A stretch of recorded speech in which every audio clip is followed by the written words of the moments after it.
पहले राजनीति में नारे गूंजा करते थे, ये देखो इंदिरा का खेल, खा गई चीनी पी गई तेल, ऐसे नारे, इस दीपक में तेल नहीं, सरकार चलाना खेल नहीं।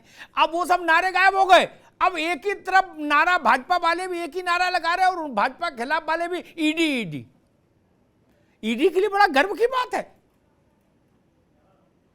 पूरे देश में सारी पार्टी मिलकर एक ही नारा लगा रही,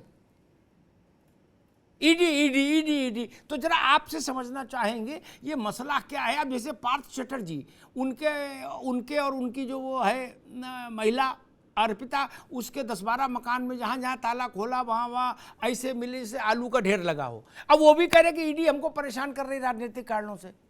क्या कुछ ऐसा अरेंजमेंट नहीं हो सकता कि भाई ये कह दिया जाए कि नेताओं को छूट होगी, वो ताले में भी ना रखे, खुले में भी रखे नोट, कोई उनको नहीं पकड़ेगा, ये लफड़ा खत्म करो, ये लड़ाई तो खत्म हो। आशीष जी।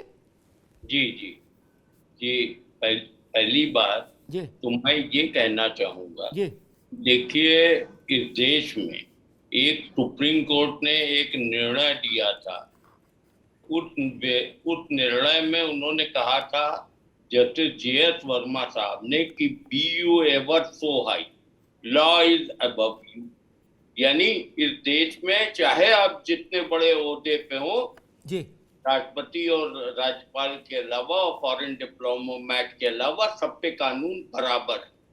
दूसरा सवाल ये आता है कि PMLA क्यों?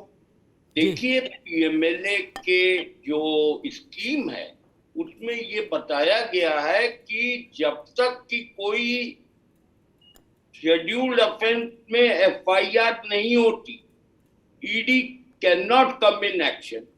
ED एक्शन में तभी आएगी जब लॉ इन्फोर्समेंट एजेंसी ने कोई FIR कर रखी है। जैसे पार्थ मैटर या अर्पिता वाला है, इसमें टीचर रिक्रूटमेंट में कलकत्ता हाई कोर्ट के डायरेक्शन पे CBI ने केस रजिस्टर किया, उसके बाद ED ने अपनी कार्रवाई की। अब उस कार्रवाई में उनको 50 करोड़ रुपए मिले। जी, देखिए अग्नोत्री साहब कि इतना बड़ा अमाउंट का मिलना अपने आप में ये प्रदर्शित करता है कि ये पैसा प्रोसीड ऑफ क्राइम है। और मुझे ये लगता है कि जितने बड़े बड़े लोग हैं, आपने अपने ओपनिंग रिमार्क में यही कहा कि अगर कोई पाक साफ है तो उसको ED से क्या डरना, CBI से क्या डरना, जब तक कि उसके पास, अब जैसे कल राउत जी के यहाँ सर्च हुई तो 11 लाख रुपए बरामद, तो उनको एक्सप्लेन करना पड़ेगा कि वो पैसा कौन सा है, कहां से आया। देखिए ऐसा होता है कि ED की कार्रवाई में जो भी धन, जो भी पैसा सीज किया जाता है, उसके बाद 30 दिन के भीतर वो IO जो है एक ओरिजिनल एप्लीकेशन दायर करता है एडजुडिकेटिंग अथॉरिटी के सामने, और एडजुडिकेटिंग अथॉरिटी उस व्यक्ति को नोटिस इशू करता है और उससे आग्रह करता है कि आप बताएं कि कहां से ये पैसा आया, इसका सोर्स क्या है। अगर वो वाजिब तौर देने में सफल होता है वो पैसा ले जाएगा, वरना वो पैसा। ठीक बात आशीष जी, बिल्कुल ठीक बात। आएंगे आगे दोबारा में। एक बात मैं पूछ लूं जी, किसी के घर, जितना मेरे जैसा सामान्य आदमी समझ पा रहा है, मैं तो कानून का जानकार नहीं, सामान्य आदमी, मान लीजिए किसी के घर में 10 करोड़ भी मिले, 11 लाख छोड़ो, उसको नोटिस आया कि भाई इसका जवाब दो, 10 करोड़ कहां से आए। अगर उसने जवाब ठीक दे दिया और प्रमाणित कर दिया कि 10 करोड़ मेरे ही नंबर 1 का पैसा है, तब तो ED कुछ नहीं कर पाएगी ना, वापस चली जाएगी चाहे उसको रिलीज कर दिया जाएगा। वही ठीक, वही बात। अमिताभ तिवारी जी, भाई आपसे भी जरा समझ लूं, पूरे देश में लग रहा है एक ही नारा, एक ही मैनिफेस्टो, एक ही घोषणा पत्र, एक ही सब कुछ ED हो गया।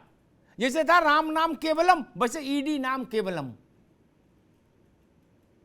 क्या माहौल हो गया। ED के भी बाबू चपरासी तक टेढ़े टेढ़े घूम रहे होंगे, करेंगे गुरु देखा जलवा है। 56-57 से लेके आज तक कभी इतनी पूछ नहीं हुई, कोई जानता ही नहीं था ED कौन है भारत जैसे गरीब देश में।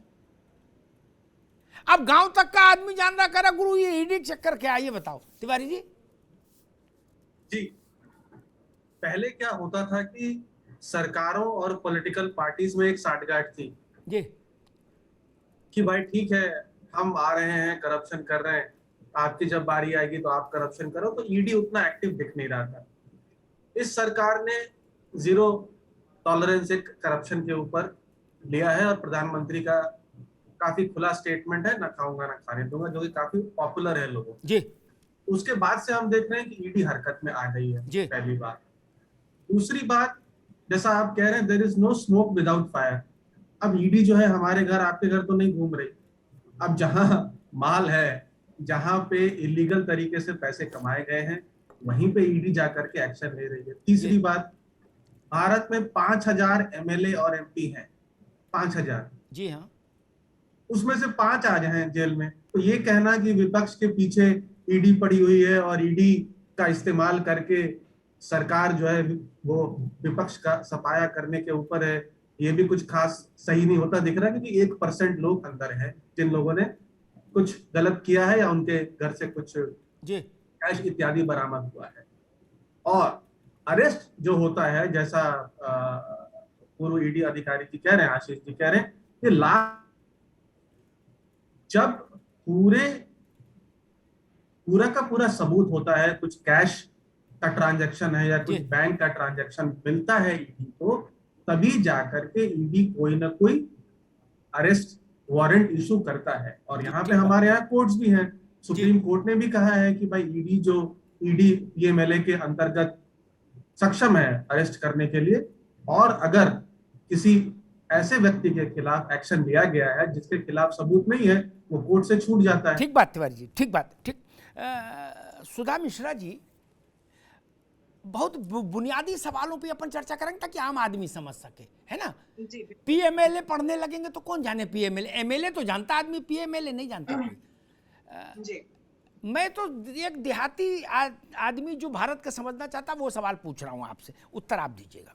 जी किसी के घर में 100 करोड़ मिले, घर में या खाते में कहीं, मान लो, क्या ईडी जवाब मांगेगी? जवाब अगर आपने दे दिया तो 100 करोड़ रखना गुनाह नहीं है, 100 करोड़ खाते में होना भी गुनाह नहीं भारत में। आप ये बता पाएंगे ये पैसा नंबर 1 में है, एक जो मैं समझता हूं। दूसरी बात, आप लोग, आपसे मेरे मतलब नेता इतना हल्ला मचाते हैं, वो चटर्जी भी रो रहे, वो करे कि हम तो भले आदमी थे, कथा भागवत के अलावा कोई दूसरा काम ही नहीं किए जिंदगी में। ले 50 करोड़ कहां से आ गया बाद में बताएंगे, अभी समझ नहीं आ रहा, अभी तो हार्ट में पल्पिटेशन हो रहा। मसला ये मैं जो समझना चाह रहा हूं कि यही मोदी सरकार, बड़ा कड़ा सवाल पूछ रहा हूं क्या, और लोग भाजपा के लेके ये सवाल पूछ भी नहीं पाएंगे, इतनी भी हिम्मत नहीं कर पाएंगे, और खासतौर पर तब तो नहीं कर पाएंगे भाजपा वाला आदमी बैठा, लेकिन मैं कर रहा हूं। यही मोदी सरकार, इन्होंने कई जगह हाथ डाले, राज्यों की सरकारों ने डाले भाजपा की, कहीं रामलाल को बंद कर दिया, कहीं श्यामलाल को उठा के बंद कर दिया। ठीक, बंद करने की पावर है स्टेट के पास। सुप्रीम कोर्ट से 24 घंटे में रिहा हो गए और 4 झाड़ और लगाई सुप्रीम कोर्ट ने। अगर आप लोगों के जो लोग बंद हो रहे हैं, अगर ये इतने पवित्र आत्माएं थी तो इन्हें सुप्रीम कोर्ट जाना चाहिए था। ये सुप्रीम कोर्ट ईडी सीबीआई सबके कानों में देता, कहते भाई इतने परम पवित्र आदमी को आपने कैसे गिरफ्तार किया। सुधा जी। जी अमिताभ जी, बहुत बहुत धन्यवाद इस विषय पे चर्चा करने के लिए। और क्योंकि हमारे पास आदरणीय आशीष सर बैठे हुए हैं, अमिताभ जी सबने जो बातें बताई उसमें सर ने अपने ऑफिस के अकॉर्डिंगली और अमिताभ जी ने अपने पत्रकारिता के हिसाब से। लेकिन आपके संविधान में आर्टिकल 32 क्या करता है उसकी किसी ने बात नहीं की। आपका आर्टिकल 32 क्या कहता है कि हर व्यक्ति को जो अधिकार मिला है, मौलिक अधिकार, उसमें हर व्यक्ति अपने हिसाब से कोई ना कोई अधिकार पाता है और वो संरक्षण प्राप्त करता है सुप्रीम कोर्ट से। लेकिन यही अधिकार कुछ लोगों को नहीं मिल रहा है और कुछ लोगों को मिल जाता है। उसमें किसको नहीं मिल रहा है ये सर आपको बहुत अच्छे से पता होगा। किसको मिल जाता है आप जानते हैं, अर्णव गोस्वामी जी को मिल जाता है। मैं बात हम लोग क्यों विरोध कर रहे हैं? विरोध यहाँ पे ईडी नामक संस्था की नहीं है। ईडी नामक संस्था को संचालित करने वाले 95% जो हो रहा है विपक्ष के साथ, उसकी बात हो रही है। जितनी जांचें की गई, जितने पे बात किया गया, उसमें ऐसा कैसे अचानक चमत्कार हो जाता है कि 95%, और वो किसके तहत होता है? कहीं पे जब जहां भी कोई चीज होता है, महाराष्ट्र में अचानक ईडी के प्रेशर पड़ने शुरू होते हैं। ठीक है भाई, ईडी ने जो जांच शुरू किया होगा बहुत बेहतरीन किया होगा, लेकिन अमिताभ जी प्रश्न इस बात का है कि अगर ईडी का डर इस तरह से दिखा के सरकारें बदलने के लिए किया जा रहा हो और वो कहा जा रहा हो नेताओं के द्वारा और सुप्रीम जो पावर है उनके द्वारा कि अब यहाँ से यहाँ तक जाएंगे, नेता प्रेस कॉन्फ्रेंस कहते हैं और कहते हैं कि नहीं, हमारे तो नाक का सवाल था, शिवराज जी उन्होंने कहा था कि नाक का सवाल था प्रधानमंत्री के, तो कैसे ना सरकार बदलते। तो यहाँ पे प्रश्न उठना स्वाभाविक होता है ना